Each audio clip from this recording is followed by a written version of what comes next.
आज आपण फुले शाहू आंबेडकर बौद्धिक संस्थेच्या वतीने विश्वरत्न डॉक्टर बाबासाहेब आंबेडकर यांची 135वी जयंती या ठिकाणी मोठ्या उत्साहात साजरी करत आहोत। बाबासाहेबांच्या जयंतीनिमित्त आपण दुर्मिळ भागामध्ये बाबासाहेबांचा संकल्प एक वही एक पेन याप्रमाणे जयंती आपण साजरी करत आहोत। तत्पूर्वी बाबासाहेबांच्या जन्माआधी हा उगवणारा सूर्यसुद्धा आपल्या समाजासंगे भेदभाव करायचा। हा उगवणाऱ्या सूर्याची किरणंसुद्धा विशिष्ट उच्चवर्णीयांच्या घरात जायची आणि म्हणून वृत्तपत्र सम्राटचे उपसचिव केशव आंडोरे लिहितात, रामजी बाबा, कवितेचं नाव आहे रामजी बाबा। रामजी बाबा, इथला सूर्य तुझी झोपडी नेहमीच टाळून गेलाय।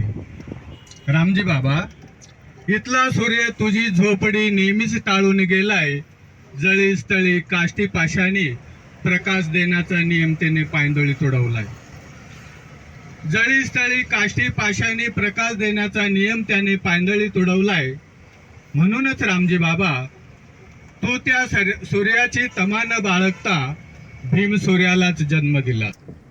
तू त्या सूर्याची तमा न बाळगता भीम सूर्यालाच जन्म दिलास।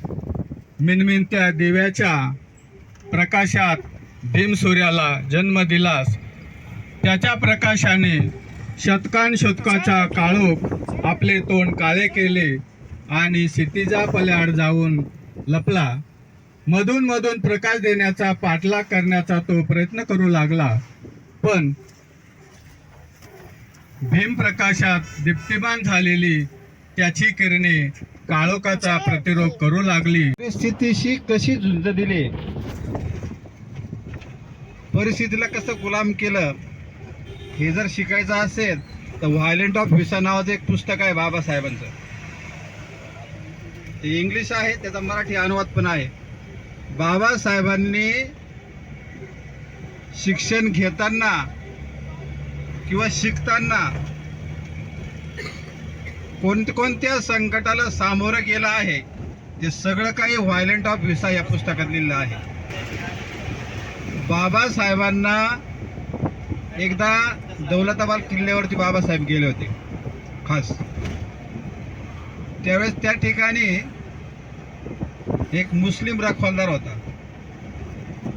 म्हणजे असा एक सुद्धा समाज नाही का त्या समाजाने बाबासाहेबांना नाकारलं नाही।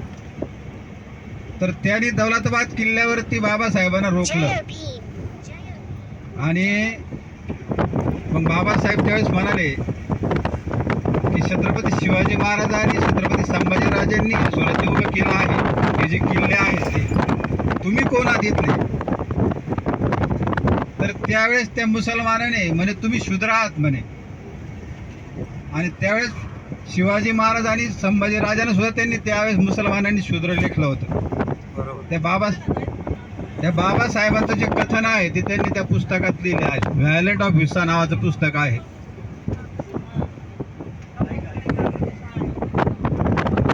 असं एकदा शिकत असताना बाबासाहेब फॉरेनला ज्यावेळेस होते लंडनमध्ये, त्यावेळेस एका उच्चवर्णीयाने प्रश्न केला की बाबासाहेब, तुम्ही हे जे रात्रंदिवस अभ्यास करत आहात ते कोणासाठी करत आहात? तर एकच उत्तर आलं, मी फक्त माझ्या समाजासाठी हे करतो आहे म्हणे, स्वतःसाठी नाही करत म्हणे। असे हे बाबासाहेब होते। तर बाबासाहेबांचे खरोखर जर विचार ठेवायचे असेल तर व्हायलेंट ऑफ विसा वाचा आणि परिस्थितीवरती मात कशी करायची। भारतातील सर्वच जातींनी आणि त्या धर्माने इतकं बाबासाहेबांना त्रास दिला, इतका त्रास दिला, पण बाबासाहेब मात्र डगमगले नाही आणि भारत देश सोडलाही नाही। अगदी वयामध्येच त्यांना शाळेच्या बाहेर बसवावं लागलं। किती मोठा अपमान असेल हा, फारच मोठा अपमान असेल की नाही? आपल्या मुलांना जर कोणी सरांनी दम दिला तरी आपण जाऊन त्या सरांना मारायचा प्रयत्न करतो, दम द्यायचा प्रयत्न करतो, पूर्ण आमच्या मुलाला असं करू नको। पण बाबासाहेब ते सहन केलं, हे मुलांना जाणीव करून देण्याचं काम हे आपलं आहे।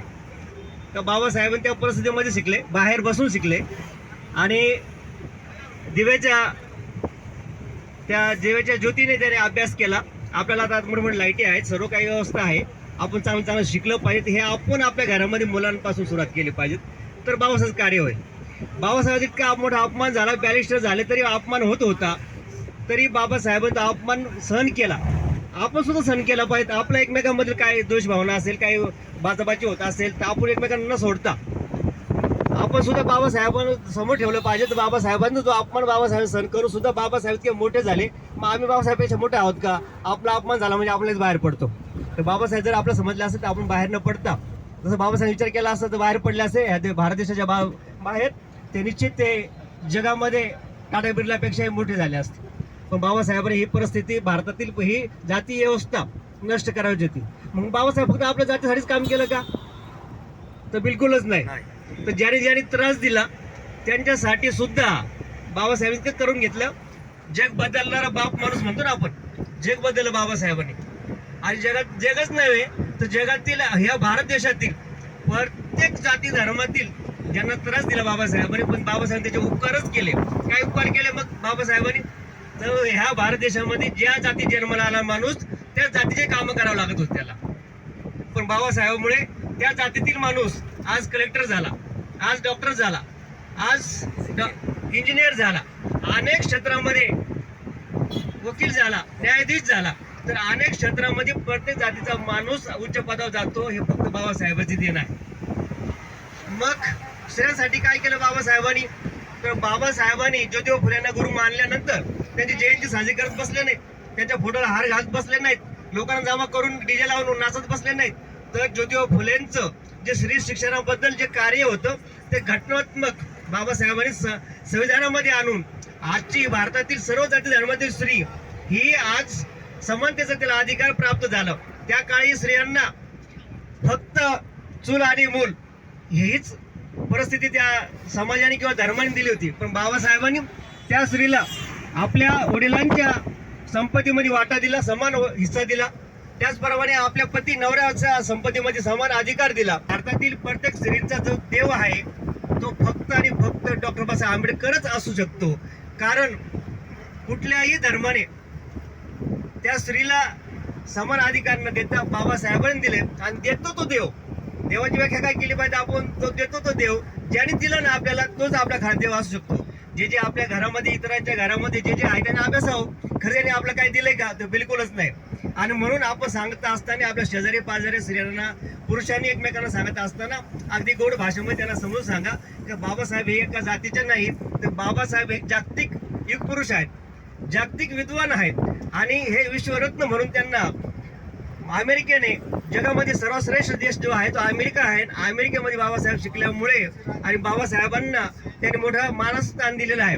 बाबासाहेबांनी काय सांगितलं, बोलले त्यांनी का त्यांच्या विद्यापीठाला सिम्बॉल ऑफ नॉलेज, ज्ञानाचं प्रतीक म्हणून जर बाबासाहेबांना गौरव होत असेल तर बाबासाहेब समाजाने सुद्धा बाबासाहेबांचा गौरव होईल असं कार्य आपण करावं. आणि म्हणून काय कार्य करावं आपण? तर बाबासाहेबांची शेवटची इच्छा काय होती बाबासाहेबांची माहिती आहे का? तर 14 ऑक्टोबर 1956ला जी धम्मदीक्षा दिली आपल्याला, त्या दीक्षेमध्ये सांगितलेलं आहे 22 प्रतिज्ञा. जो जो बाबासाहेबांना मानत असेल अनुयायी म्हणून, आंबेडकरवादी म्हणणं हे चुकीचं आहे.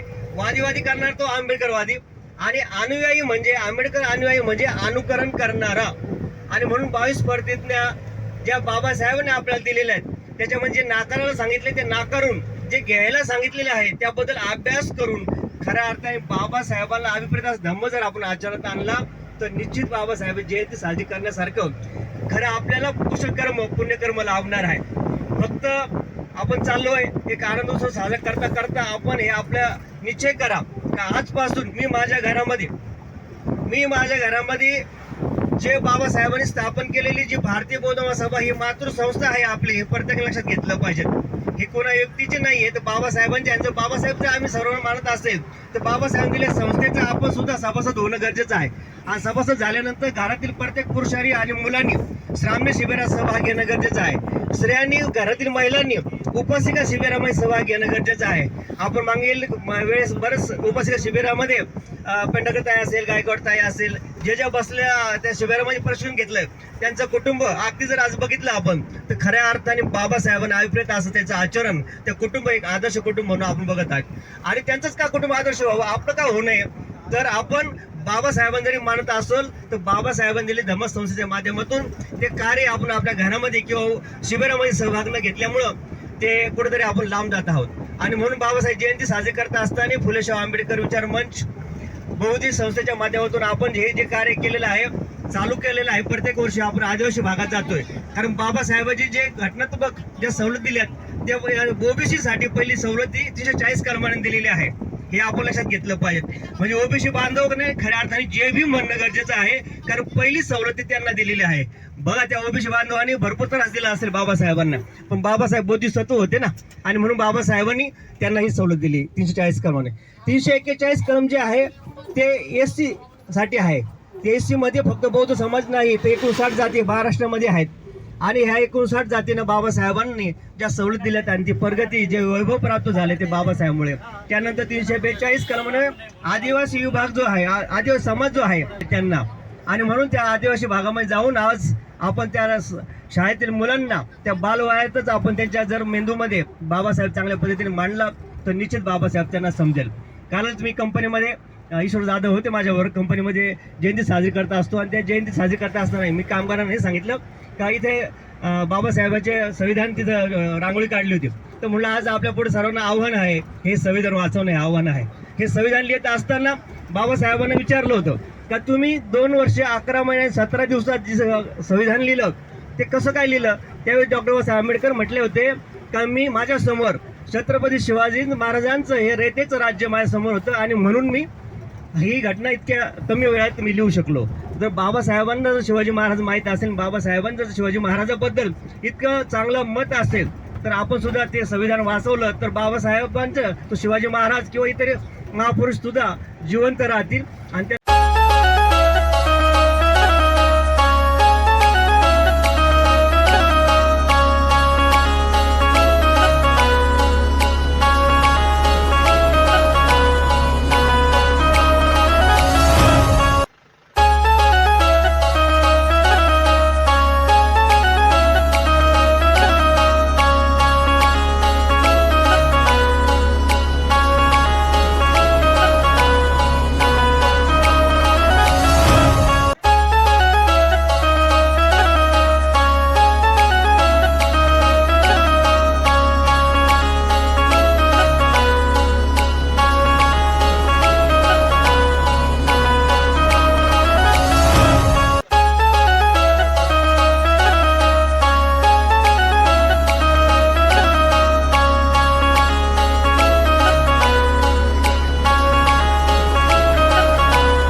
शिष्य जयंतीच्या कार्य अध्यक्ष सन्माननीय निर्मलाताई जेजोरकर याही या ठिकाणी उपस्थित झालेल्या आहेत. एकदा जोरदार टाळ्या त्यांच्यासाठी आपण वाजवायच्या आहेत. त्याचबरोबर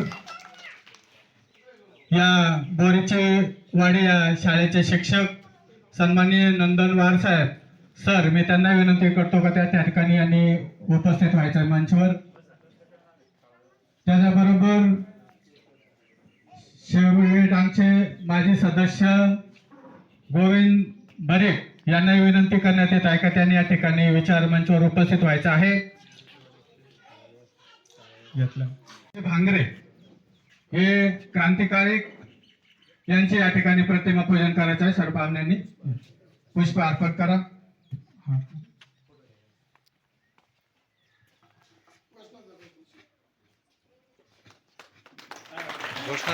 सर्वांनी जोरदार टाळ्या वाजवायच्या आहेत. शिवाजी महाराज की जय. छत्रपती शिवाजी महाराज की.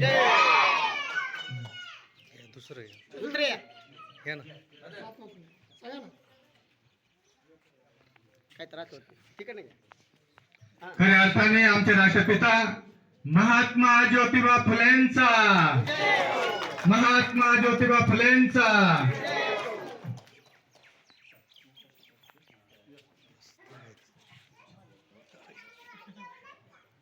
या ठिकाणी खऱ्या अर्थाने ज्यांनी आरक्षणाची सुरुवात केली असे छत्रपती शाहू महाराज, बहुजनांना 50% आरक्षण दिलं त्यांनी, आणि म्हणूनही त्यांचं या ठिकाणी प्रतिमा पूजन छत्रपती आंबेडकर यांच्या प्रतिमांना पुष्पमाला अर्पण करतील.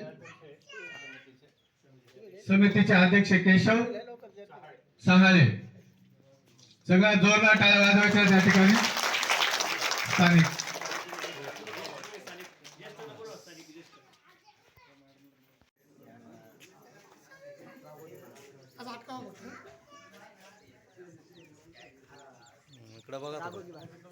क्रांतिकारक राघोजी बांगरेंचा या ठिकाणी अंगणवाडी सेविका असतील, विनंती काय त्यांनी विचार मंचावर उपस्थित व्हायचं आहे.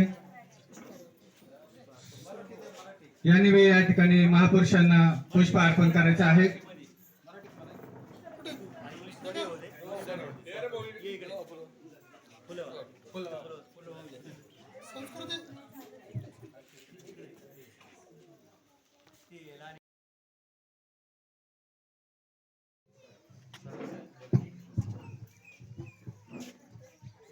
आम्ही भारताचे लोक, भारताचे एक सार्वभौम, समाजवादी, धर्मनिरपेक्ष, लोकशाही गणराज्य घडवण्याचा व त्याच्या सर्व नागरिकास सामाजिक, आर्थिक व राजनैतिक न्याय, विचार, अभिव्यक्ती, विश्वास, श्रद्धा व उपासना यांचे स्वातंत्र्य, दर्जाची व संधीची समानता निश्चितपणे प्राप्त करून देण्याचा आणि त्या सर्वांमध्ये व्यक्तीची प्रतिष्ठा व राष्ट्राची एकता आणि एकात्मता यांचे आश्वासन देणारी बंधुता प्रवर्धित करण्याचा संकल्पपूर्वक निर्धार करून आमच्या संविधान सभेत आज दिनांक 26 नोव्हेंबर 1949 रोजी याद्वारे हे संविधान अंगीकृत आणि अधिनियमित करून स्वतः अर्पण करीत आहोत.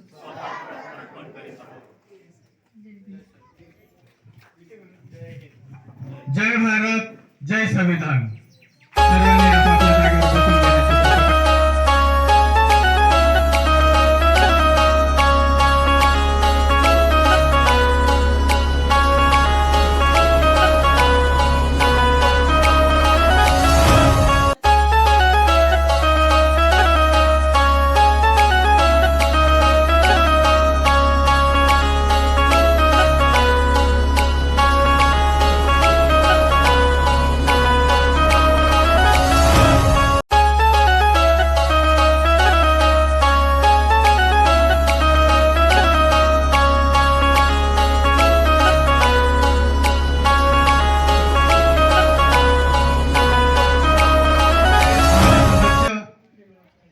चाळे यांचा या ठिकाणी गुलाब पुष्प देऊन आमचे फुले शाहू आंबेडकर बौद्धिक संस्थेची टीम सत्कार करतील. या पेंढारकर, इंगळे पेंढारकर या.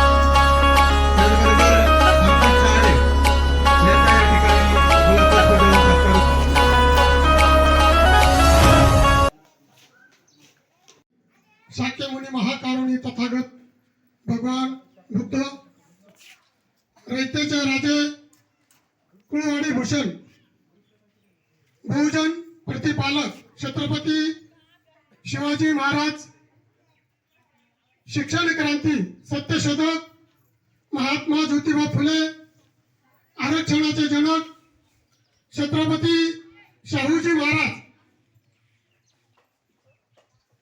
बिरसा मुंडा अण्णाभाऊ साठे राघोजी भांगरे भारतीय घटनेचे निर्माते बोधिसत्व कायदे पंडित डॉक्टर बाबासाहेब आंबेडकर माता जिजाऊ माता सावित्री माता रमाई यांनाही त्रिवार वंदन.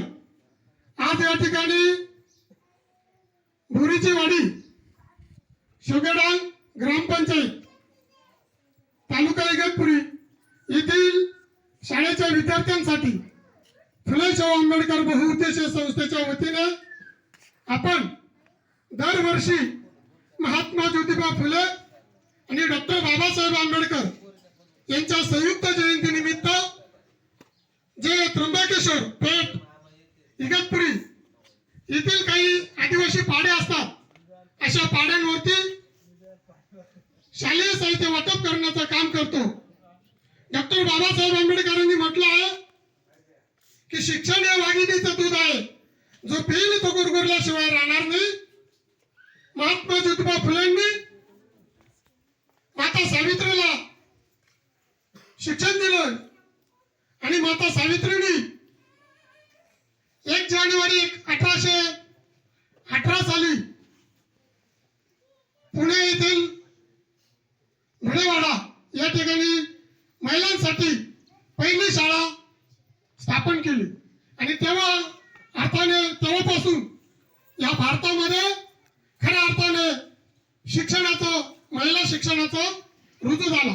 तर सावित्रीबाई नसती, महात्मा फुले नसते, तर ह्या ज्या महिला बसलेल्या आहेत, ज्या काही आमच्या महिलालयाला आहेत, ह्या काही बसलेल्या आहेत, तर आपण कुठेतरी खितपत पडलेला असतो. तर ही सर्व महापुरुषांची पुण्य आहे. महापुरुषांनी कधीही जातीमध्ये वाटून घेतलेलं नाही. छत्रपती शिवाजी महाराजांची पहिली समाधी आणि पहिली जयंती साजरी करणारे म्हणजे महात्मा फुले. महात्मा फुलेंनी छत्रपती शिवाजी महाराजांना गुरु मानलं, शिवाजी महाराजांनी तुकाराम महाराजांना गुरु मानलं आणि डॉक्टर बाबासाहेब आंबेडकरांनी महात्मा फुलेंना गुरु मानलं. संत गाडगे महाराजांनी डॉक्टर बाबासाहेब आंबेडकरांना गुरु मानलं. हे सर्व महापुरुष कोणत्याही एका जातीचे नव्हते, परंतु हे विचाराचे होते. त्याने एकमेकांचे विचार घेऊन हा भारत देश घडवला. डॉक्टर बाबासाहेब आंबेडकरांनी छत्रपती शिवाजी महाराजांचं जे रयतेचे राजे होते त्या रयतेमध्ये कारभार कसा चालत होता तो घटनेमध्ये त्यांनी नमूद केलेला आहे. पुण्यामध्ये जर तुम्ही गेला, जी पहिली शाळा महात्मा फुलेंनी स्थापन केलेली आहे 395 कलम त्या नंबर आहे. तर डॉक्टर बाबासाहेब आंबेडकरांनी भारतीय घटनेमध्ये 300 कलमच लिहून ठेवलेलं आहे. ते का ठेवलेलं आहे? कारण महात्मा फुलेंचे विचार बाबासाहेबांनी त्या घटनेमध्ये नमूद केलेलं आहे. आणि म्हणून शिक्षण हे फार महत्वाचं आहे. हे जे आजचे पालक आहेत हे उद्याचे भविष्याचे आमदार खासदार चांगले नागरिक घडवण्याचं काम करणार आहेत. आणि म्हणून या सर्व बालकांना शिक्षकांनी प्रथम महापुरुषांची ओळख करून दिली पाहिजे. या सर्व महापुरुषांनी काय केलेलं आहे, त्यांचं कार्य काय. शिक्षणाबरोबरच जर या महापुरुषांची ओळख करता बालकांना झाली तर हा बालक सुद्धा पुढे एक सुजाण नागरिक बनेल. एवढेच या ठिकाणी फुले शाहू आंबेडकर बहुउद्देशीय संस्था गेल्या अनेक वर्षापासून सर्वात जास्त संविधानावरती भर आहे आणि या संस्थेमध्ये अनेक असे विद्यार्थ्यांसाठी विविध स्पर्धा आयोजित केल्या जातात. आरोग्य शिबिर असतील, विद्यार्थ्यांना स्पर्धा परीक्षेमध्ये उच्च शिक्षण मिळावं म्हणून स्पर्धा परीक्षेचे स्पर्धा घेतल्या जातात. संस्थेमध्ये कोणी अध्यक्ष नाही, फक्त मी नामधारी अध्यक्ष आहे. आमचे संस्थापक आहेत, आमचे सर्व सदस्य आहेत, हे फक्त नामधारी आहेत आणि सर्व विचारासाठी काम करणारे कार्यकर्ते आहेत. कोणी नावासाठी कार्य करणारे नाहीये. आणि प्रत्येक जयंतीला आमचा एकच उद्देश आहे की जे आदिवासी मुलं असतात त्या मुलांना विचारांना एक वेळ जेवण करण्याचं पडलेलं असतं. कारण आम्ही बी शेवगेडांच्या ग्रामीण भागातलं आहे. आपल्याला माहित आहे की वह्या पुस्तकांची फार अडचण असते. म्हणून आम्ही डॉक्टर महात्मा ज्योतिबा फुले आणि डॉक्टर बाबासाहेब आंबेडकर यांच्या जयंतीनिमित्त, कारण यांनी शिक्षणावरती फार भर दिलेला आहे आणि शिक्षण जर केलं तर माणसाचं मस्तक जर व्यवस्थित असलं तर तो मस्तक कोणापुढे झुकत नाही. आणि म्हणून आम्ही शिक्षणाचा प्रसार करण्यासाठी हे कार्य करत असतो. एवढंच मी या ठिकाणी बोलतो आणि थांबतो. जय भारत, जय संविधान. प्राशन करल तो गोरगोरल्याशिवाय राहणार नाही. आणि म्हणून शाहू फुले आंबेडकर बहुउद्देशीय संस्थेच्या माध्यमातून या मुलांना आपल्याला शिक्षित करायचं आहे आणि तो त्यांच्या हक्क अधिकारासाठी नक्कीच गोरगोरल्याशिवाय राहणार नाही. आणि म्हणून आपल्याला त्यांना सक्षम बनवायचं आहे. आणि जेव्हा ते आपले हक्क अधिकार मागतील तेव्हा त्यांची अशी दयनीय अवस्था राहणार नाही. आज आपण बघतोय अतिशय दयनीय अशा परिस्थितीत आपण जीवन जगत आहोत आणि हे पुढे आपल्याला बदलायचं आहे, परिवर्तन घडवायचं आहे. म्हणून परिवर्तन जर घडवायचं असेल तर ही उद्याची पिढी घडली पाहिजे, शिकली पाहिजे. आणि म्हणून त्या ठिकाणी फुलेशाहू आंबेडकर बहुउद्देशीय संस्थेच्या वतीने हा छोटासा या ठिकाणी प्रयत्न करत आहोत. हे भीमसूर्या तू उगवला नसता तर असंख्य पिढ्यांचा शेवट झाला असता काळोखाच्या अंधारात. हे भीमसूर्या तू उगवला नसता तर असंख्य पिढ्यांचा शेवट झाला असता काळोखाच्या अंधारात. तू उगवलास नवक्रांतीचे तेज घेऊन, तू उगवलास नवक्रांतीचे तेज घेऊन आणि दीपवली ही धरणी दुर्लक्षित सृष्टीला सजीव करण्यासाठी, दुर्लक्षित सृष्टीला सजीव करण्यासाठी. धन्यवाद. दे कॅनॉट मेक हिस्ट्री हू फॉरगेट हिस्ट्री. म्हणजे जे इतिहास विसरतात ते इतिहास घडू शकत नाही. तर आजच्या या कार्यक्रमात मला हा कोट का रेलेव्हेंट वाटतो, कारण जे काही आपले पूर्वज असतील, महापुरुष असतील, महामाता असतील, ते त्यांच्या पास्ट किंवा त्या वेळेच्या वर्तमानामध्ये जे काही हालअपेष्टाची त्यांना जाण नसती किंवा त्या हालअपेष्टाच नसत्या, दूरदृष्टी नसती, तर आज आपण येथे बसून त्यांची हिस्ट्री, त्यांचा इतिहास वाचलाच नसता. एवढेच काय तर कदाचित हा इतिहास बनूच शकला नसता. आणि आज हा कोट, हा सुविचार इतक्या छान पद्धतीने आजच्या सिच्युएशनशी संबंधित आहे, कारण आपण आज महापुरुष व महामात्यांचा संघर्ष न विसरता त्यांची आठवण करतोय. आणि नुसती आठवणच नाही तर त्यांच्याकडनं प्रेरणा आणि त्यांच्या मार्गावर चालण्याचा प्रयत्नही करतोय. तर म्हणूनच एका थोड्या वेळात आपण आपल्या महापुरुषांचे कार्य आपण समजून घेऊ, कारण वर्तमान हे सुद्धा एक भविष्याचा इतिहासच आहे. तर सर्वात पहिले बघूया राघवजी रामजीराव भांगरे यांचा इतिहास किंवा यांचं कॉन्ट्रीब्युशन भारताच्या स्वातंत्र्यामध्ये. राघवजी यांची जी काही स्टोरी ती आपल्या सर्वांसाठीच खूप प्रेरणादायी आहे, खूप मोटिवेटिंग आहे, कारण ती आपल्या सर्वांना शिकवते की एक साधारण व्यक्ती, एका छोट्याशा गावामधून आलेला व्यक्ती कसा उभा राहतो, कसा स्टँड घेतो अन्यायाच्या विरोधात, कुठे काही वाईट होत असेल त्याच्या विरोधात, कुठे कोणाविरुद्ध डिस्क्रिमिनेशन होत असेल त्याच्या विरोधात. म्हणजेच अन्यायाविरुद्ध वाचा फोडण्याचं कार्य हे आपल्याला राघवजी भांगरे हे आपल्याला शिकून गेलेले आहेत आणि खूप मोठी प्रेरणा देऊन गेलेले आहेत. व त्याचबरोबर त्यांचं जे काही जनजाती कम्युनिटीमध्ये काही कॉन्ट्रीब्युशन होतं ते युनिटी प्रमोट करण्याचं कॉन्ट्रीब्युशन होतं. म्हणूनच आज जेव्हा आपण आदिवासी राईट्स, लँड डिस्प्यूट्सचे संभाषण करतो तेव्हा राघवजी यांचं नाव as a symbol of resistance, म्हणजेच त्यांची कामगिरी लक्षात ठेवून लोकांच्या हितामध्ये काम केले जातात. आणि तसंच मग महात्मा ज्योतिबा फुले आणि सावित्रीबाई फुले यांचं सुद्धा आपल्या जीवनामध्ये खूप मोठं कॉन्ट्रीब्युशन आहे.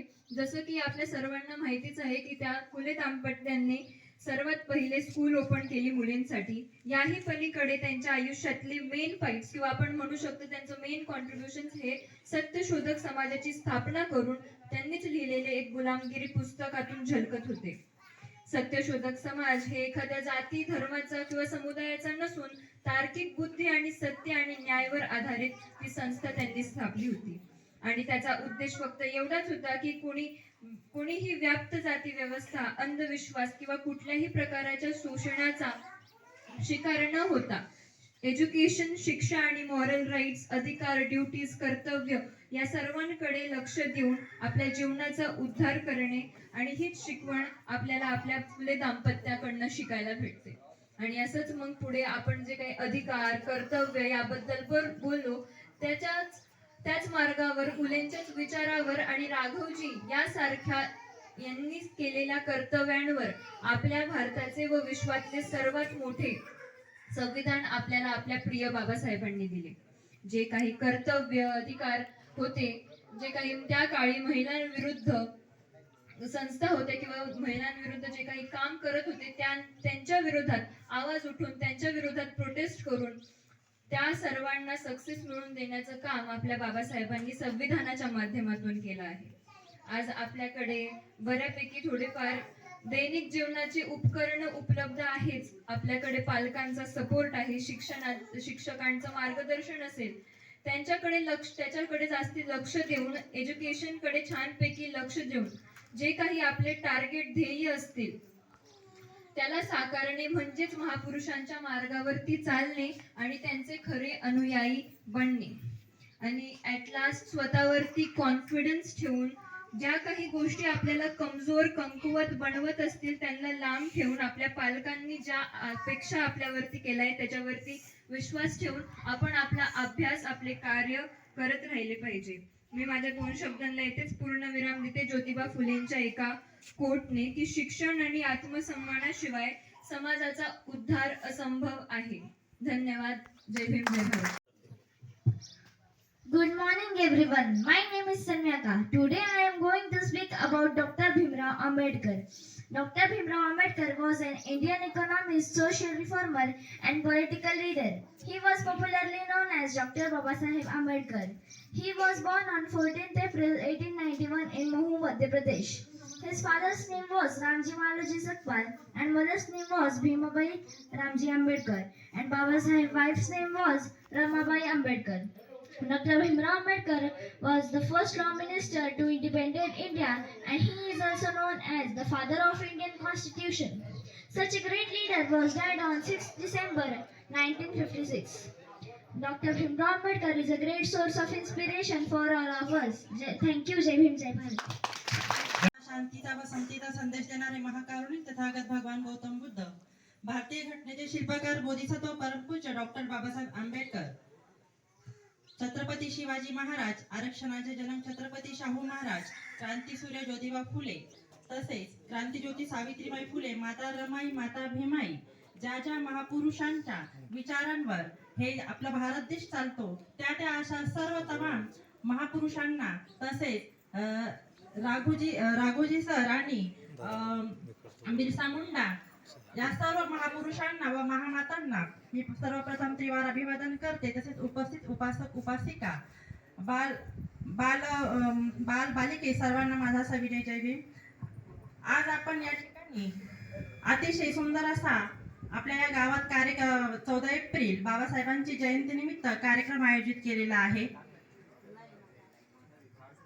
आजचा उपक्रम असा होता की शाळेत येऊन जे काही विद्यार्थी त्यांना आपल्याकडून काहीतरी समुपदेश व्हावं हा उद्देश आहे.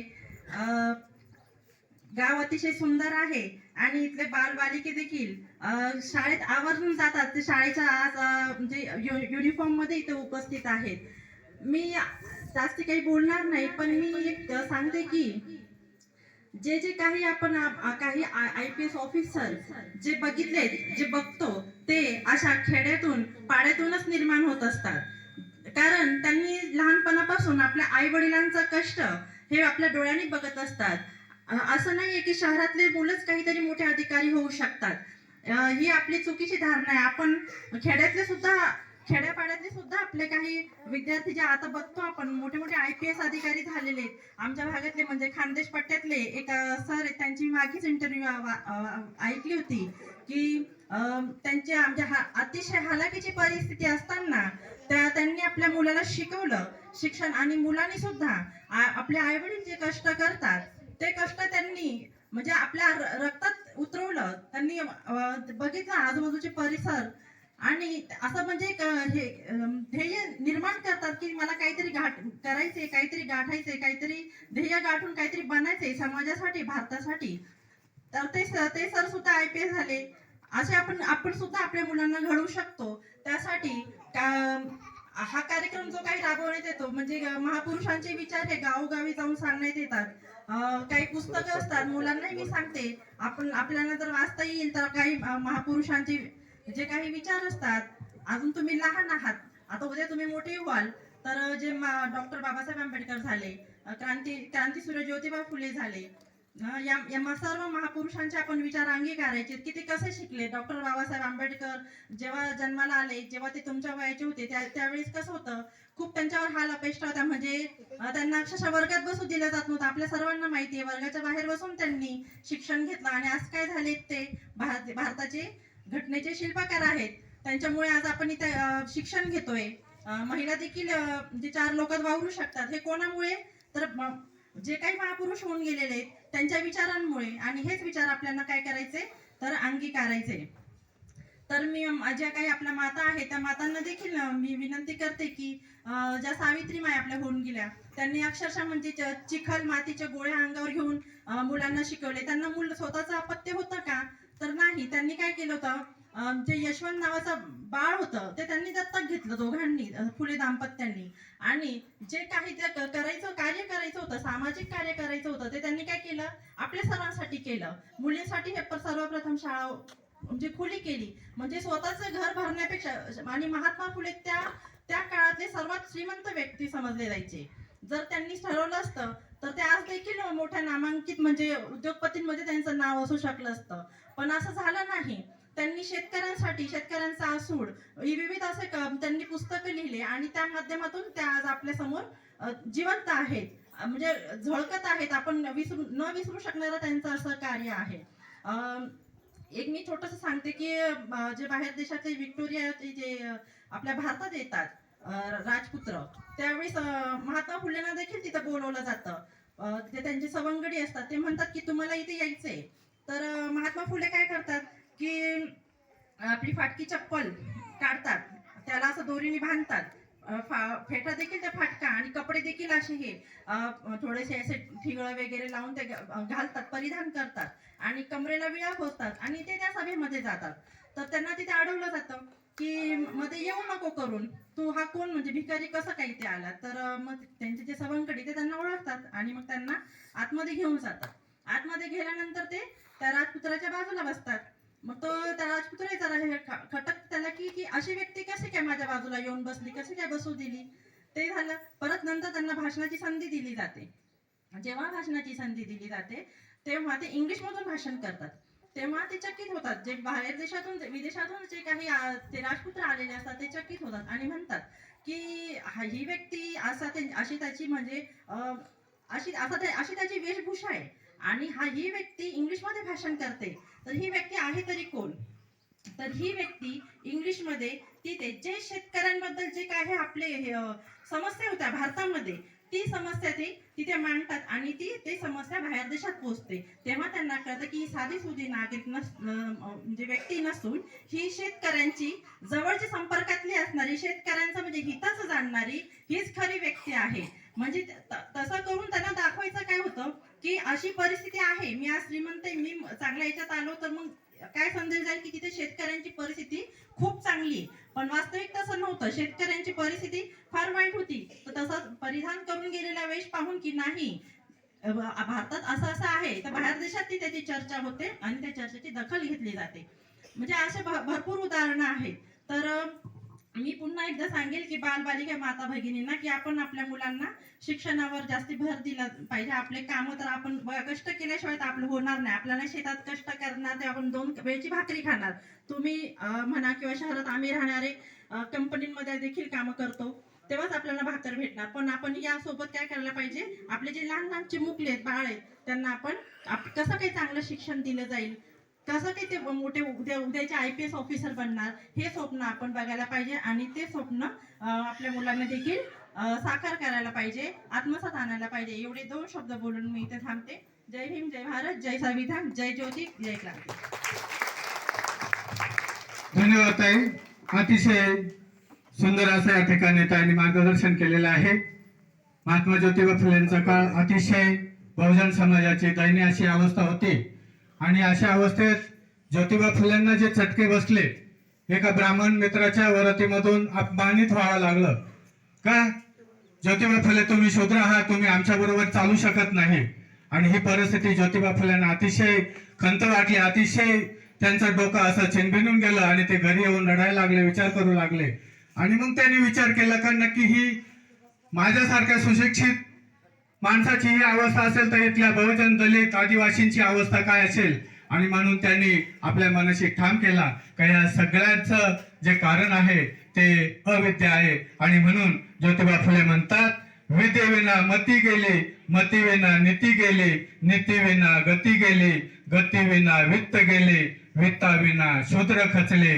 इतके अनर्थ एका अविद्येमुळे झाले. माणसाला जर ज्ञान नसेल तर माणसाची अवस्था काय होऊ शकते, एका पशुपेक्षाही बेहतर अवस्था माणसाची होऊ शकते. आणि म्हणून ज्योतिबा फुल्यांनी शिक्षणाची मुहूर्तमेढ रोवली आणि आज तुमच्या आमच्या घरामध्ये शिक्षणाची गंगा व्हायला लागली. आणि ती गंगा आपल्याला त्याची ती शिक्षणाची धार अतिशय तेज करायची आहे. आणि म्हणून या ठिकाणी फुलेशाह आंबेडकर बहुउद्देशीय संस्थेच्या वतीने या ठिकाणी छोटासा प्रयत्न आम्ही करत आहोत. आणि यानंतर आमच्या फुलेशाह आंबेडकर बहुउद्देशीय संस्थेचे सल्लागार सन्माननीय ITI चे शिक्षक सन्माननीय तेलोरे सर या ठिकाणी 2 मिनिटात आपलं मनोगत व्यक्त करतील अशी मी त्यांना विनंती करतो.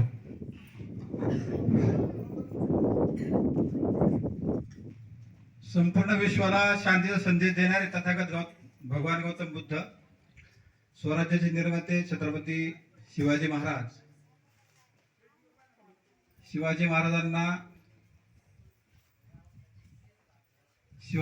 इतिहास ज्ञात करणारे महात्मा ज्योतिबा फुले, दीनदलित यांना मुख्य प्रवाहात आणणारे छत्रपती शाहू महाराज आणि अखंड विश्वात दीनदलित दुबळ्या अशा समाजाला माणूस म्हणून जगायचा अधिकार देणारे डॉक्टर बाबासाहेब आंबेडकर आणि ह्या भारतामध्ये नव्हे तर जगामध्ये जो आदिवासी समाज आहे त्या आदिवासी समाजाला आपले हक्क मिळवून देणारे, तसेच इंग्रजांना सळोगी पळ करून सोडणारे आद्य क्रांतिकारक राघोजी भांगरे, तंट्या भील, बिरसा मुंडा या सर्वांना त्रिवार वंदन. तसेच आज ज्योतिबा फुले आणि डॉक्टर बाबासाहेब आंबेडकर यांच्या जयंती निमित्ताने या भुरेच्यावाडी ग्रामस्थांचे मी अभिनंदन करतो की तुम्ही या ठिकाणी या कार्यक्रमाला हजेरी लावली. तसेच सांगायचं तात्पर्य एकच आहे की आमचा एक छोटेखानी कार्यक्रम आहे. आम्ही वह्या पुस्तकं या मुलांना देणार आहोत. त्याचं कारण असं आहे की शिक्षण हे वाघिणीचं दूध आहे आणि तो जो प्राशन करेल तो गुरगुरल्याशिवाय राहणार नाही. म्हणून ही जी उद्याची जी पिढी आहे ही पिढी जर शिकली तर ती या भारताचे, या देशाचे, या गावाचे, या महाराष्ट्राचे सुजाण नागरिक तयार होतील. आणि म्हणून त्यांच्यासाठी हा एक छोटा उपक्रम आहे.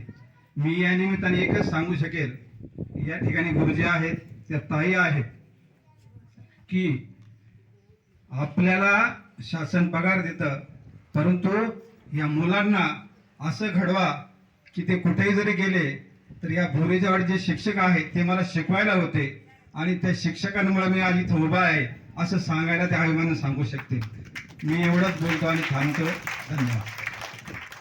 अखंड विश्वाला शांतीचा व समतेचा संदेश देणारे महाकारुण तथागत भगवान गौतम बुद्ध, बोधिसत्व परमपूज्य डॉक्टर बाबासाहेब आंबेडकर, छत्रपती शिवाजी महाराज, महात्मा ज्योतिबा फुले, बिरसा मुंडा आणि राघोजी भांगर जे काही ज्यांनी कार्य केलं त्या कार्यांना नमन. या ठिकाणी जमलेले माता भगिनी, बालबालिका व सन्माननीय उपस्थित यांना सविनय जय भीम. माझं गाव तुमच्या गावासारखंच आहे. तुमच्यासारखेच वरिष्ठ आहेत. तुम्हाला वाटत असेल आमचे साधे कपडे आहेत, हे कोण आले सुटाबुटामध्ये पांढरे कपडे घालून. तुम्हाला तरी गाव आहे. माझ्या मित्रांनो, लांब बालकांनो, तुम्हाला तरी गाव आहे.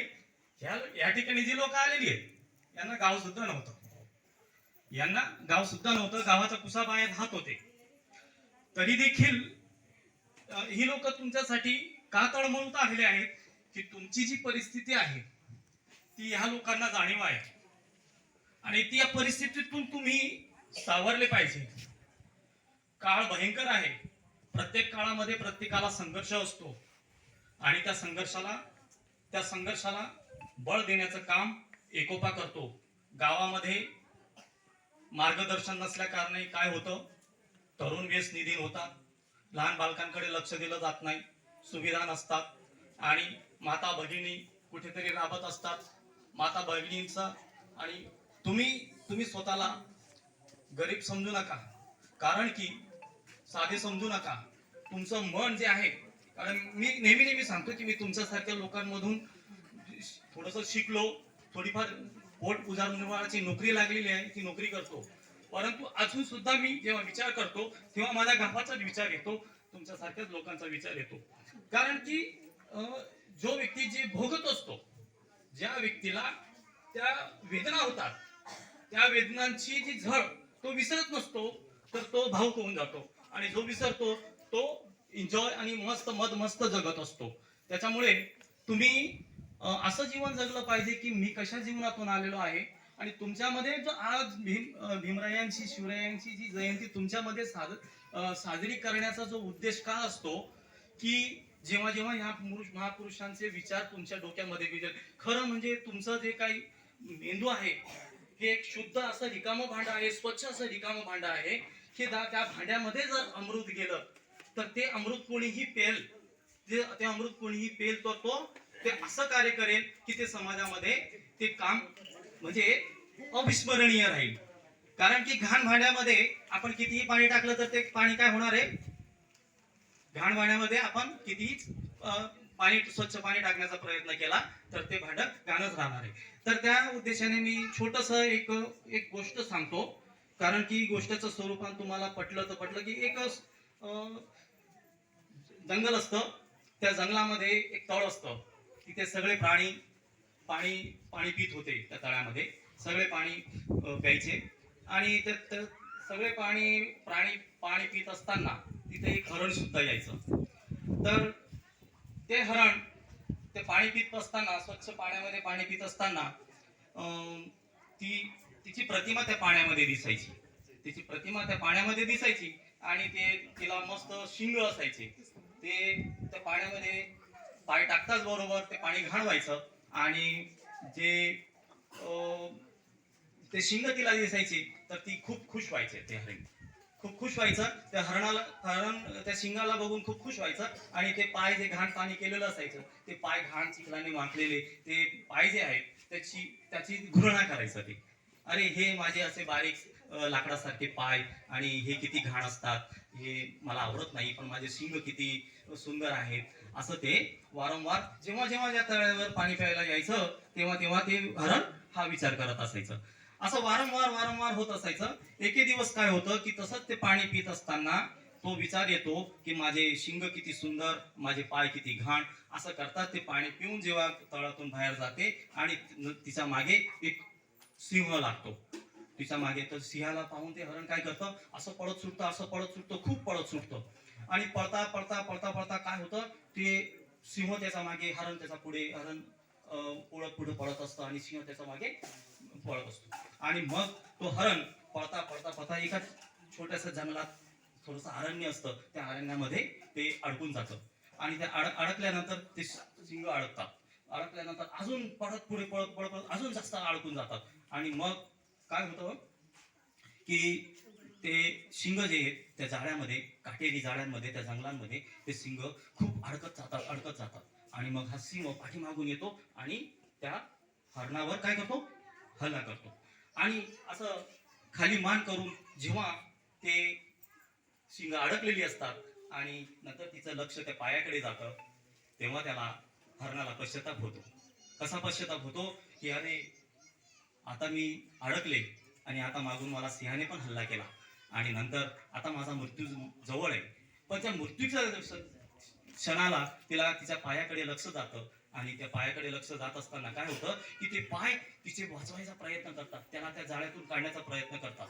त्या जाळ्यातून ते पाय प्रयत्न करतात आणि त्यावेळेस तिला क्षणाला आठवण करते की मी आयुष्यभर काय केलं, त्या सिंगांची स्तुती केली आयुष्यभर मी त्या सिंगांची स्तुती केली आणि ते माझे मरणाचे कारण ठरले आणि मी ज्यांचा द्वेष करत होतो, माझे जे पाय मला आजपर्यंत शेवटपर्यंत मला वाचवण्याचा प्रयत्न करतायत, ज्यांचा मी द्वेष करत होतो मला ते वाचवण्याचा प्रयत्न करतायत आणि मी ज्यांचं खूप म्हणजे सन्मान करत होतो, खूप मला ज्याचा प्राऊड करत होतो, ते माझे मरणाचे कारण ठरलेले आहेत. ही गोष्ट सांगण्याचा उद्देश असाच माझ्या बांधवांनो की आपण नको त्या अंधश्रद्धेमध्ये गुंतलेलो आहोत आणि त्या अंधश्रद्धेतून आपण जर बाहेर पडलो, आपल्यासाठी कोणी काय केलेलं आहे आणि त्या गोष्टी आपण स्मरण ठेवल्या पाहिजेत. गावामध्ये जे वरिष्ठ नागरिक असतात हे अनुभवी असतात आणि त्यांचं आपण ऐकलं पाहिजे आणि गाव कसं सुरक्षित राहील, गाव कसं निर्व्यसनी राहील, गाव कसं चांगली विद्यार्थी आपल्यामधून निघतील आणि हाच विचार खरा महापुरुषांचा आहे आणि आपण चांगलं जीवन जगलं पाहिजे. आजच्या स्थितीमध्ये तसंच होत आहे. म्हणून एवढं बोलून मी सगळे सन्माननीय यांचा मी आभार मानतो. या ठिकाणी आपण जमले, सगळे गावातली लोक जमली आणि जेजुरकर सर आणि त्यांचे कुटुंब त्यांनी ते सुद्धा आपल्याबरोबर आले. त्यांचा मी खूप खूप आभारी आहे, सगळ्यांचा आभारी आहे. माता भगिनींनी आपल्या मुलांवर लक्ष दिलं गेलं पाहिजे. सर्व काही करा पण व्यसनाधीन आपल्या मुलांना होऊ देऊ नका, हेच विनंती करतो. जय भीम, जय भारत. धन्यवाद सर. अतिशय भावनिक असं या ठिकाणी सरांनी वक्तव्य केलेलं आहे. नक्कीच आपल्यापर्यंत पोहोचले असेल. नक्कीच आपल्याला घेण्यासारखं भरपूर काय होतं. त्याने एक उल्लेख केला की आपण सर्व गावकोसा बाहेरचे लोक आहोत, आपल्याला गावात सुद्धा येऊ दिलं जात नव्हतं. इथलं दलित, आदिवासी हा बांधव गावकोसा बाहेरचा वर्ग आहे आणि म्हणून बाबासाहेब पुणे करारामध्ये म्हणतात, मी माझ्या समाजाचा, दलित आदिवासी बांधवांचा विकास करू शकलो नाही तर स्वतःच्या हाताने स्वतःच्या डोक्यात गोळी घालील. आणि म्हणून पुणे करारामध्ये बाबासाहेबांनी इथला SC, ST, OBC मायनॉरिटीसाठी खूप काही संविधानामध्ये तरतूद करून ठेवलेली आहे. पण ती तरतूद सुद्धा आपल्याला घेण्यासाठी आपल्याला सुशिक्षित व्हावं लागेल, त्याच्यातलं संविधानाचा अभ्यास करावा लागेल आणि म्हणून त्या नक्कीच आपल्याला आपल्या हक्क अधिकारासाठी त्या माध्यमातून भांडता येईल. आणि यानंतर फुले शाह आंबेडकर बहुउद्देशीय संस्थेचे संस्थापक अध्यक्ष सन्माननीय संजय भरीतगुरुजी, मी त्यांना विनंती करेल का 2 मिनिटात आपलं मनोगत व्यक्त करायचे. संपूर्ण विश्वामध्ये म्हणजे जगामध्ये ज्याने स्त्रियांना म्हणजे आमच्या आया बहिणींना जे प्रथम समानतेचं स्थान दिलं, त्याचप्रमाणे या विश्वामध्ये शांतता राहावी, सर्वांना मंगलमैत्रीसह जीवन जगावं असे ते संपूर्ण जगाने स्वीकारलेले भगवान गौतम बुद्ध, त्याचप्रमाणे ज्यांच्या रयतेच्या राज्यामध्ये सर्वच जाती धर्माचे लोक एक मावळा म्हणून लढत होते आणि रयतेचे राज्य उभे केले, असे ते समानतेवर राज्य करणारे रयतेचे राजे छत्रपती शिवाजी महाराज ह्या भारतातील सर्वच शूद्र, अतिशूद्र आणि सर्वच जाती धर्मातील स्त्रियांना जे शिक्षणाचे दरवाजे खुले करून दिले ते शिक्षणाचे जनक क्रांतीवीर ज्योतिबा फुले. त्याचप्रमाणे ज्याने ह्या भारत देशामध्ये प्रथमतः आपणा सर्वांना जे आरक्षण म्हणजे सवलती जे दिल्यात, 50% सवलती ज्या जाहीर केल्यात, ते आरक्षणाचे जनक राजश्री छत्रपती शाहू महाराज. इंग्रजाच्या ज्या अन्यायाविरुद्ध लढले ते आद्य क्रांतिकारक राघोजी भांगरे, बिरसा मुंडा आणि या सर्वांचा विचारांचा सहार विचार घेऊन जो सार तयार केला, जे विचार निर्माण करून जे राज्यघटनेमध्ये निर्मिती केली राज्यघटनेची, आणि त्या राज्यघटनेमध्ये आपल्या सर्वांना एक सहभागी म्हणजे राज्यघटनेतील जे अधिकार मिळवून दिले, ते अधिकाराचे आपले सर्वांचे बहुजनाचे जनक, बहुजनाचे उद्धार करते डॉक्टर बाबासाहेब आंबेडकर ह्या शेवगेडांमधील ह्या बोरीच्या वाडा ह्या पाड्यामध्ये फुले शाहू आंबेडकर बौद्धिक संस्थेच्या माध्यमातून प्रत्येक वर्षी आम्ही प्रत्येक पाड्यामध्ये जाऊन आपल्या आदिवासी बांधवांना ह्या महापुरुषांचे विचार, सत्य इतिहास सांगण्याचा प्रयत्न करत असताना आजच्या ह्या बोरीच्या वाडीच्या मध्ये आम्ही फुले जयंती आणि डॉक्टर बाबासाहेब आंबेडकर जयंती ह्या माध्यमातून जो कार्यक्रम इथे आयोजित केला, ज्या कार्यक्रमामध्ये आमचे उपस्थित असलेले आदरणीय गुरु शिष्य जयंतीचे माजी अध्यक्ष आदरणीय पोपटराव जेजुकर, त्याचप्रमाणे त्यांना जे समाज कार्य करतो आपण, जसं पोपटराव जेजुकर समाज कार्य करतात आणि त्यांना जो पाठिंबा जो लाभतो घरामधून, त्या आदर्श त्यांच्या पत्नी आणि 2025च्या गुरु शिष्य जयंती उत्सवाच्या त्या कार्याध्यक्ष आदरणीय निर्मलाताई जेजुरकर, त्याचप्रमाणे ह्या पाड्यामधील सर्व ग्रामस्थ आणि उपस्थित सर्व बंधू आणि भगिनी या सर्वांच्या प्रती सद्भावना व्यक्त करून मी थोडक्यात सांगेल का आपण जात ही मनातून काढून टाकली पाहिजे. कारण ह्या महापुरुष जे फोटो आपण बघतोय, हे फोटो मध्ये जर बघितलं तर हे महापुरुष वेगवेगळ्या जातीचे होते, पण त्यांनी जात मानली नाही आणि म्हणून त्यांनी सर्व कार्य आपल्यासाठी चांगलं केलेलं आहे. आणि म्हणून काय कार्य केलं तर बघा, मी सांगितलं काय सर्व महापुरुषाचे विचार एकत्र करून बाबासाहेबांनी तो घटनेमध्ये तो आपल्याला घटनात्मक अधिकार निर्माण करून दिला आहे. ते काय आहे तर डॉक्टर बाबासाहेब आंबेडकरांनी विचारलं होतं, बाबासाहेबांना विचारलं होतं का तुम्ही ह्या भारत देश इतका मोठा आहे आणि ह्या भारत देशाची घटना 2 वर्षे 11 महिने 17 दिवस कशी लिहिली. त्यावेळेस डॉक्टर बाबासाहेब आंबेडकरांनी सांगितलं होतं का माझ्या समोर छत्रपती शिवाजी महाराजांचं हे रयतेचे राज्य होतं आणि म्हणून मी इतक्या वेळात कमी वेळामध्ये ते लिहू शकलो. बाबा बघा, बाबासाहेबांचं किती शिवाजी महाराजांबद्दलचे प्रेम होतं. जातीचे होते का नव्हते, पण विचाराचे होते. तेच विचार आपल्यामध्ये रुजावेत म्हणून आम्ही इथे आलेलो आहोत. दुसरं बघा, ज्योतिबा फुले यांनी स्त्रियांसाठी शाळा निर्माण केली, आदिवासीसाठी, सर्व दलितांसाठी, जे काही अस्पृश्य होते त्यांच्यासाठी नव्हे तर सर्वांनाच शिक्षणाचा अधिकार नव्हता, सर्वांसाठीच शिक्षण दरवाजे खुले करून दिले.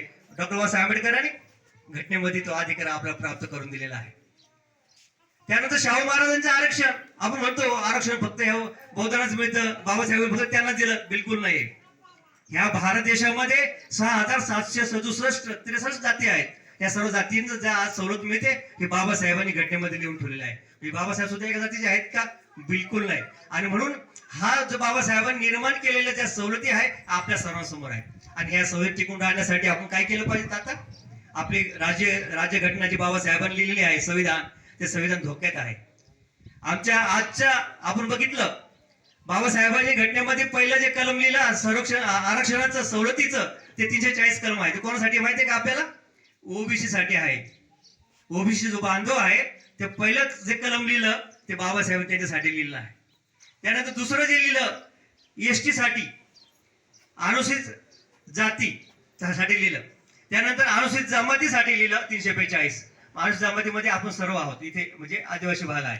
त्या ज्या महिलांना ज्या इथं शिक्षणाचा अधिकार नव्हता त्यांना आज राज्य सत्ता मिळवून दिली, त्यांना ते सरपंच झाले. ते आज या ताई इथं बसलेल्या आहेत, ग्रामपंचायत सदस्य झाल्या. त्यानंतर आज भारताचे राष्ट्रपती कोण आहे माहिती? कोण आहे राष्ट्रपती? आज भारताचे राष्ट्रपती कोण आहे? सांगता येईल तुम्हाला? सांगता येईल तुम्हाला कोणाला? सांगता येईल कोणाला? कोण आहेत त्या? मुर्मू आहेत. द्रौपदी मुर्मू ह्या आदिवासी आहेत. आज इतका मोठा मान कोणाला कसा मिळाला? तर डॉक्टर बाबासाहेब आंबेडकरच्या घटनेने दिला. आणि ती घटना जर धोक्यात असेल त्याला वाचवणं हे आपलं काम आहे. आणि म्हणून यापुढे आपण लक्षात ठेवा का शाळेमध्ये जास्त मुलं नाहीत, पटसंख्या कमी आहे म्हणून शाळा बंद करण्यात येत आहेत. आज आपल्या महाराष्ट्रामध्ये 65,000 शाळा बंद केलेल्या आहेत. पुन्हा एकदा आपल्याला ह्या शिक्षणापासून वंचित करण्याचा घाट घातलेला आहे. आपण लक्षात ठेवलं पाहिजे का मतदान करताना कोणाला करायचं आहे, कारण बाबासाहेबांनी लिहिलेली घटना जिवंत राहिली, ते संविधान जिवंत राहिलं तर आपल्याला जे आज सवलती मिळत आहेत, आज जे सुख प्राप्त होत आहे त्या सुखामध्ये राहण्यासाठी हे डॉक्टर बाबासाहेब आंबेडकरांचं संविधान समजून घेतलं पाहिजे.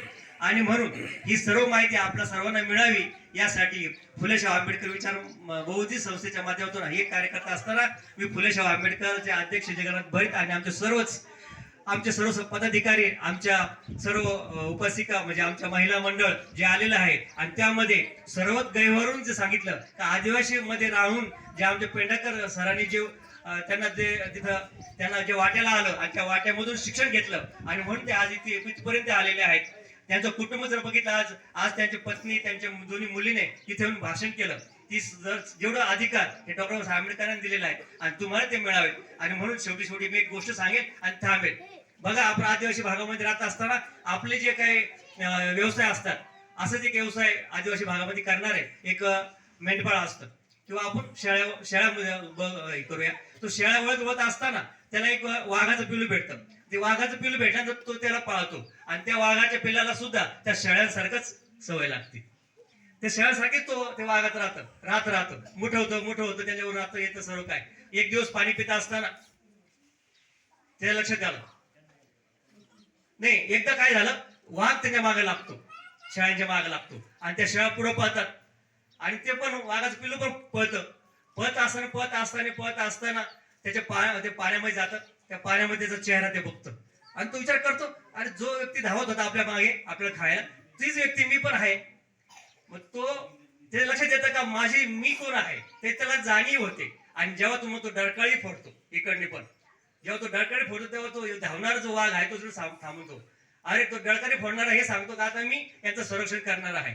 आणि म्हणून आपण आज त्याप्रमाणे डरकाळी फोडून हे सांगा का आम्ही फुलेशाह आंबेडकर, छत्रपती शिवाजी महाराज, राघोजी भांगरे यांचे वारसदार आहोत. आणि म्हणून आमच्याकडे कोणी बघू नये वाकड्या नजरेने, कारण आज जे काय आम्हाला संरक्षण दिलंय हे राज्यघटनेत दिलेलं आहे आणि हे राज्यघटना जीवन ठेवण्याचं कार्य आपण कराल अशी सदिच्छा व्यक्त करतो. थांबतो. धन्यवाद. जय भीम. नमो बुद्धाय. सर्वांच्या प्रति सद्भावना पुन्हा एकदा. सन्माननीय निर्मलाताई पोपटरावजी जेजूरकर ताईंना मी या ठिकाणी विनंती करतो का ते आपलं मनोगत व्यक्त करतील. नमस्कार. इथे सगळ्यांनी छान भाषण केलं, पण आपण इथे भाषण करायसाठी नाही तर या पोरांना प्रोत्साहित करण्यासाठी आलेलो आहे की शिक्षण हे आयुष्यासाठी किती जरुरी असतं हे या सगळ्यांवरनं अनुभव घ्या तुम्ही. म्हणून या छोट्या पाळावर यांनी हे जो कार्यक्रम केला, आम्हाला दोघांना पण इथे आमंत्रण केलं, त्याबद्दल सगळ्यांचे मनपूर्वक धन्यवाद. शिक्षण हे आयुष्यासाठी खूप जरुरी आहे आणि माझ्या इथल्या बसलेल्या बहिणींना पण हे सांगा की तुम्ही शिका, म्हणजे तुमची पोरं पण पुढे शिकतील. इथे सगळे खूप आदिवासी भागातूनच सगळे आलेले आहे, मिडल क्लास फॅमिलीतले, कोणी खूप पैशावाले नाहीये, पण त्यांनी त्यांच्या शिक्षणाच्या जोरावर आज हे तुम्हाला सगळे चांगल्या कपड्यांमध्ये दिसतात. हे त्यांच्या शिक्षणामुळे दिसत आहे, बाकी काही. शिक्षण खूप जरुरी आहे आयुष्यासाठी, हेच सगळ्यांना सांगण्याचा उद्देश आहे आणि मी पण तेच सांगण्याचा प्रयत्न करते. सगळ्यांनी आम्हाला इथे आमंत्रित केले त्याबद्दल सगळ्यांचे मनपूर्वक धन्यवाद. धन्यवाद ताई. अतिशय सुंदर असा मेसेज दिलाय. यानंतर शेवटी जेजूरकरांचं भाषण होईल. आपल्यासाठी सर्वांसाठी या ठिकाणी अल्पहाराची व्यवस्था केलेली आहे. फक्त अजून एक 10 मिनिटांचं सहकार्य अपेक्षित आहे. यानंतर सरांचं भाषण झाल्यानंतर या ठिकाणी मुलांना एक अर्धा डझन वही आणि कंपास पेटी या ठिकाणी प्रत्येक विद्यार्थ्याला दिली जाणार आहे. बाकीच्या या ठिकाणी जे काही बोरीच्या वाडीचे सदस्य आहेत, त्या ग्रामस्थ आहेत, त्यांच्यासाठी सुद्धा या ठिकाणी अल्पहाराची व्यवस्था केलेली आहे. 10 मिनिटाचा सहकार्य आपल्याला अपेक्षित आहे. यानंतर शाहू फुले आंबेडकर यांच्या कार्यासाठी अतिशय तळमळीने सतत असा तनमन धनाने कार्य करणारे वास्तू विशारद सन्माननीय पोपटरावजी जेजूरकर साहेब, मी यांना विनंती करतो का ते या ठिकाणी आपलं मनोगत व्यक्त करतील. नमस्कार मित्रांनो, मी घोषणा देईन, तुम्ही पण घोषणा द्यायची. थोडा आवाज बसलेला आहे, हरकत नाही, तरी प्रयत्न करतो. जय जिजाऊ. मी जय जिजाऊ म्हणतो, तुम्ही जय शिवराय म्हणा. आणि मी जय ज्योती म्हणतो, तुम्ही जय क्रांती म्हणा. मी शाहू महाराज की म्हटलं की तुम्ही जय म्हणा. मी म्हटलं बोलो बोलो तर जय भीम म्हणा, जय भीम. आणि बिरसा मुंडा यांचा विजय असो आणि जय राघोजी भांगरे यांचा विजय असो असं म्हणा. कारण या घोषणांमध्ये होतं काय का ही त्यांच्या अंगामध्ये एक ऊर्जा निर्माण होते. चला आपण एक घोषणा देऊ. जय जिजाऊ, जय ज्योती क्रांती, शाहू महाराज की जय, बोलो बोलो, जय भीम, बिरसा मुंडा की जय, राघोजी भांगरे की जय. ह्या घोषणा काय द्यायच्या आपण मी सांगितलं का ऊर्जा निर्माण होती. त्याच्याच बरोबर आपण आपल्या वडिलांनी आपल्यासाठी काही जर केलं तर आपण काय सांगतो हे माझ्या बापाने केलेलं आहे. तर तसं हे सगळे महापुरुष आपल्या बापाच्या सारखे आणि म्हणून यांचा आपण जयघोष करत राहिलं पाहिजे. आणि हा जयघोष करत असताना अजिबात लाजायचं नाही. आपल्या समाजाचं नाव घेताना, आपल्या महापुरुषांचं नाव घेताना, त्यांचा जय जयकार करताना बिनधास्त करायचं. कारण यांच्यामुळेच आपल्याला एक प्रेरणा मिळते. आणि ही प्रेरणा अशी असते का जी जसं बाबासाहेबांनी सांगितलं का शिक्षणाचं दूध पिल्यानंतर, शिक्षण घेतल्यानंतर दूध पिल्यानंतर तो गुरुकुल्याशिवाय राहणार नाही. तसंच हे घोषणा दिल्यानंतर आपला स्वाभिमान जागा होतो. आणि स्वाभिमान जागा झाला का मग तो कोणालाही घाबरत नाही. तर मी या निमित्ताने सर्व महापुरुषांना वंदन करतो. आणि महापुरुषांच्या जयंतीनिमित्त आम्हाला दोघांना बोलवलं त्याबद्दल मी आपले फुले शाहू आंबेडकर बौद्धिक संस्था यांचा धन्यवाद मानतो. आणि बघा काहीतरी देणं असं समाजाचं तर या संस्थेकडून शिकण्यासारखं आहे. या संस्थेचे जे पदाधिकारी कार्यकर्ते हे इतके निसंकोच आणि राजकारण नाही, स्वतःचा काही स्वार्थ नाही, अशी एक समाजसेवा करत असतात. या संस्थेचं जितकं घेतं तितकं कमी आहे. आता आम्ही जरी असलो आम्ही करतो समाजासाठी, पण आमच्याकडून इतकं पाड्यावर जाणं ह्या गोष्टी नाही शक्य होत. कारण आम्हाला तिकडे मोठमोठे कार्यक्रम करावे लागतात. या छोट्या छोट्या पाड्यावर आमचं एवढं लक्ष नाही जात. तर यांच्याच माध्यमातून आम्ही तुमच्यापर्यंत पोहोचतो. मी यांना एक विनंती करेल, यापुढं तुम्ही ज्या ज्या पाड्यावर जाणार त्या पाड्यावर आमचं बी थोडंफार फुलाचं पाकळीचं सहकार्य राहून देत जा. कारण आम्हालाही थोडं बरं वाटतं. कारण आम्ही बाहेर करतो पण या पाड्यावर जर केलं तर अधिक आनंद होईल आम्हाला. कारण शहराचे करतो तर तिथं सर्व पैसेवाले असतात, सर्व वर्गणी गोळा करतात, सगळे कार्यक्रम करतात, कोणी कोणाला मदत बी पटकन करतं, पण इथं मदत पोहोचत नाही. सर तुम्ही जसं बोलले का आता तुम्ही अशा पाड्यातून आलेले आहेत, तुम्ही भावनिक आहात. आम्ही पण एक गरीब घरातले होतो. आम्ही जरी शहरात राहत होतो तर आमची परिस्थिती हलकीची होती, त्याच्यातून आम्ही पुढं झालो. ठीक आहे, शिक्षणामध्ये आम्ही थोडंसं पुढे गेलो, काहीतरी आम्ही शिकून मग थोडं बिल्डर वगैरे ह्या व्यवसाय करायला लागलो, त्यातून 2 पैसे मिळाले. तर पण पैसे कमवत असताना आपण काय एक समाजात काही देणं लागतो. सर्वच पैसे कमवायचे आणि सर्व नुसतं पैशावरच व्हायचं, त्याच्यापेक्षा आपण कमवलेल्या पैशातून समाजाचे रुपये कमवला तर 50 पैसे समाजाला द्यावा, 50 पैसे आपल्या कुटुंबाकरता ठेवावा, हे केलं पाहिजे. त्याच्यामध्ये आत्मिक समाधान मिळतं. आणि हेच आत्मिक समाधान आमच्यासारखे लोक शोधत असतात. कारण पैसा आहे पण तो पैसा योग्य ठिकाणी खर्च आला पाहिजे. कुठेतरी एखाद्या जयंतीला पैसा दिला आणि त्या पैशातून फक्त डीजे लागला आणि नाच गाणे झाले, त्याच्यात ती जयंती करणं हे योग्य नाही. ती ह्या संस्थेने बघा किती छान कार्यक्रम केला का बाबासाहेबांची जयंती करायच्या ऐवजी तुमच्यासारख्या पाड्यावर येऊन आणि तुम्हाला काहीतरी शाळेचे साहित्य द्यायचं, म्हणजे किती मोठी मदत करतात बघा. नाही तर तिथं आमच्या तिकडे स्पर्धा लागत आहे किंवा आमचं नाव मोठं होण्यासाठी मोठमोठे बॅनर लावा, मोठमोठ्या जयंती साजरी करा आणि त्यांचंच नाव फक्त मोठं करण्याचा त्यांचा प्रयत्न असतो. तसंच ही संस्था करत नाही. ही संस्था खरं कार्य करते. म्हणून बाबासाहेबांनी जी शिकवण दिलेली आहे, महात्मा फुलेंनी जी शिकवण दिली आहे, शिवाजी महाराजांनी शिकवण दिली आहे, बिरसा मुंडा त्यांनी शिक्षण दिली, राघोजी भांगरे यांनी शिक्षण दिले. अहो यांनी जे आपल्याला सांगितलं ना त्यातलं थोडं थोडं जरी घेतलं आपण तरी खूप होतं समाजाकरता. आपल्याला त्यांच्या एवढं आपल्याला करताच येणार नाही. कारण त्यांचे कार्य हे इतकं मोठं आहे का त्याला आपण म्हणतो ना 7 समुद्र ते पण कमी पडतील, इतकं मोठं कार्य आहे त्यांचं. तर आपण मी थोडं थोडं करत जा. मी सर्वांना या सर्व महापुरुषांच्या जयंतीला शुभेच्छा देतो आणि थांबतो. जय हिंद. आपण या ठिकाणी देणार आहोत. मी सरांना विनंती करतो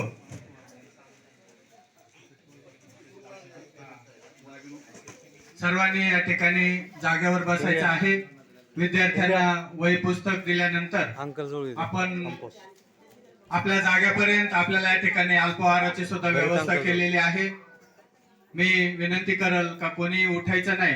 मी या येथील प्राथमिक शाळेच्या शिक्षकांना विनंती करतो की त्यांनी आपल्या एक एक विद्यार्थ्यांना पुढे पाठवून विद्यार्थ्यांनी वही आणि कंपास पेटी घेऊन पुन्हा आपल्या जागेवर बसायचं आहे. कोणीही गडबड गोंधळ करायचा नाही. फक्त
कार्यक्रम मोठ्या उत्साहात साजरा झाला.